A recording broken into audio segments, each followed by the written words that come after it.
ଅଛି ଭୁବନେଶ୍ୱର।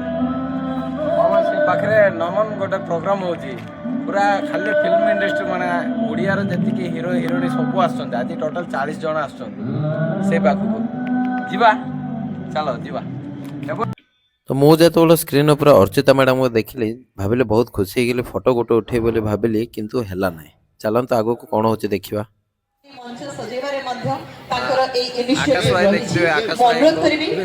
ମୁଁ ଆପଣମାନଙ୍କୁ ଦେଖେଇଦେବି ଓଡ଼ିଆ ସିନେମାର ଆକାଶ ଭାଇ ଏବଂ ସିଦ୍ଧାନ୍ତ ମହାପାତ୍ର ସାରଙ୍କୁ ଦେଖେଇ ଦେଉଛି। ସମସ୍ତେ ମିଶି ଗୋଟେ ଜୋରଦାର ତାଳି ପ୍ରେମ ସାରଙ୍କ ପାଇଁ ଏଭରିୱାନ୍। ଏହା ପରେ ଆମ ସହିତ ଅଛନ୍ତି ଆମର ଓଲିଉଡ ଇଣ୍ଡଷ୍ଟ୍ରିର ସୁପରଷ୍ଟାର ଏବଂ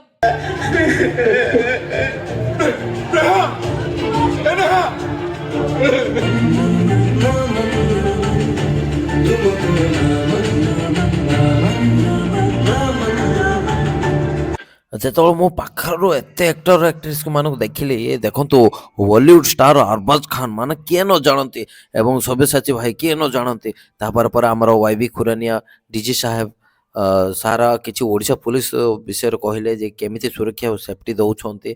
ସତରେ ସାର୍ ଥ୍ୟାଙ୍କ ୟୁ। ଏଥିମଧ୍ୟରେ ମୋତେ ସିଦ୍ଧାନ୍ତ ମହାପାତ୍ରଙ୍କ ଉପରୁ ଆଖି ପଡ଼ିଗଲା। ମୁଁ ସାର୍ଙ୍କ ପାଖକୁ ଗଲେ, ସାର୍ କହିଲେ ଆଗରୁ ଆପଣଙ୍କୁ କେଉଁଠି ଦେଖିଛି? ମୁଁ କହିଲେ ନାହିଁ ସାର୍, ହଁ ମୁଁ ଆଗରୁ ଏଠି କେଉଁଠି ଡ୍ୟୁଟି କରୁଥିଲେ ଦେଖିଛି। ଓକେ ଧନ୍ୟବାଦ ସାର୍, ଫଟୋ ଗୋଟେ ଉଠେଇ ନେଉଛି। ତାପରେ ପରେ ଆକ୍ଟ୍ରେସ୍ ମାନଙ୍କ ପାଖକୁ ଗଲି ଯେ କ'ଣ ଏଇଟା ଗୋଟେ ସିନେମା ବୋର୍ଡ଼ ମରା ହେଇଛି ତରଙ୍ଗର, ବାପରେ।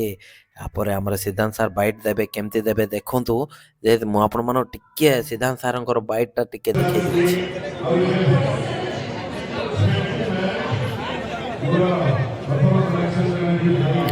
ଆଉ ତାପରେ ପରେ ପ୍ରାକ୍ଟିସ୍, ଯେଉଁମାନେ ପ୍ରାକ୍ଟିସ୍ ଯେଉଁ ସାଇଡ଼୍ ଡ୍ୟାନ୍ସର ମାନେ ପ୍ରାକ୍ଟିସ୍ କରୁଛନ୍ତି, ଭାଇ କି କମାଲ ଡ୍ୟାନ୍ସ ଥିଲା ସେମାନଙ୍କର। ଇତିମଧ୍ୟରେ ସବ୍ୟସାଚୀ ଭାଇଙ୍କୁ ମୁଁ ଆସି ପାଖରେ ପହଞ୍ଚିଲି, ଦେଖିଲି ଆହୁରି ଜୁମ୍ କରି ଦେଖିଲି, ଆରେ ସତରେ ସବ୍ୟସାଚୀ ଭାଇଙ୍କୁ ମୁଁ ଦେଖିଲି ଯିଏକି ପାଗଳ ପ୍ରେମୀ ସିନେମାରେ ପ୍ରଥମ ଥର ଆକ୍ଟିଂ କରୁଥିଲେ। ଚାଲନ୍ତୁ ଆମେ ଟିକେ ଷ୍ଟେଜ୍ ଆଡ଼େ ବୁଲି ନେବା। ଷ୍ଟେଜ୍ରେ ବୁଲି ନେଲେ ଭାଇ ଯେଉଁ କମେଡ଼ି, ଆହା ଟିକେ କ୍ଲିପ୍ ଦେଖି ନିଅନ୍ତୁ ଆପଣମାନେ କମେଡ଼ି କେମିତି। ପର୍ଦା ପରେ ଖଣ୍ଡଗିରି ପାଖରେ ପହଞ୍ଚୁ ଖଣ୍ଡଗିରି ଟପିକରେ ଆସି ଜୟଦେବ ବିହାର ହେଲେ ଜାଣିପାରୁନୁ କିଛି। ଗାଡିରୁ ଗୋଟେ ଧୂଆଁ ବାହାରୁଛି। ଇଏ କାଇଁ ଏତେ ଧୂଆଁ ଏଠି କ'ଣ ପାଇଁ ବାହାରୁଛି? ଆରେ ବାବୁ ମଶା ଲାଗୁଛନ୍ତି ଭୁବନେଶ୍ୱରରେ। ମୁଁ ଗାଡି ପଛପଟେ ବିଜି ଅଛି, ନମନ ପ୍ରୋଗ୍ରାମ ଚାଲିଛି ତ। ଆପଣମାନଙ୍କୁ କହିଥିଲି ଥ୍ୟାଙ୍କ ୟୁ। ପ୍ରୋଗ୍ରାମକୁ ନିଶ୍ଚୟ ଯିବି।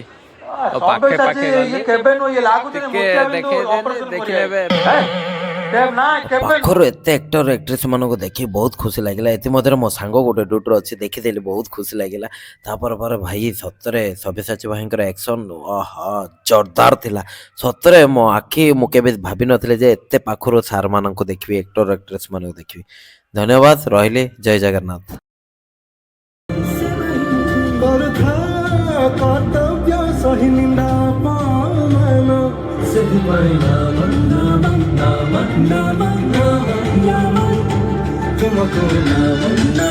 ଶେଷରେ ମୁଁ କ'ଣ କରିଲି ନା, ଯେତିକି ସବୁ ହିରୋ ହିରୋଇନ୍ ଆସିଥିଲେ, ଫିଲ୍ମ ଆକ୍ଟ୍ରେସ୍ ଆଣ୍ଡ ଡ୍ୟାନ୍ସର ମାନେ ଆସିଥିଲେ, ମୁଁ ସମସ୍ତଙ୍କ ସହିତ ଗୋଟେ ଗୋଟେ ଫଟୋ ନେଇଗଲି। ଭାଇ ଯେଉଁ ମଜା ଲାଗିଲା, ଏ ଆକ୍ଚୁଆଲି ଆକ୍ଟର ମାନଙ୍କ ସହିତ ଫଟୋ କାଢ଼ିବି ବୋଲି ବି ଭାବିନଥିଲି। ସତରେ ମାନେ ଓଡ଼ିଆ ଇଣ୍ଡଷ୍ଟ୍ରି ଭଲ ଗୀତ ପାଇଁ ଫେମସ୍ ଲାଗୁଛି। ଆଉ ନିଶ୍ୱାସ ତ ବିନା ଭଲ ଲାଗେ ନା ତ ଜାଣିଥିବେ। ଆଉ ଲାଷ୍ଟକୁ ଏଲିନା ମ୍ୟାଡ଼ାମ ସହିତ ମଧ୍ୟ ଫଟୋ ଉଠେଇଦେଲି।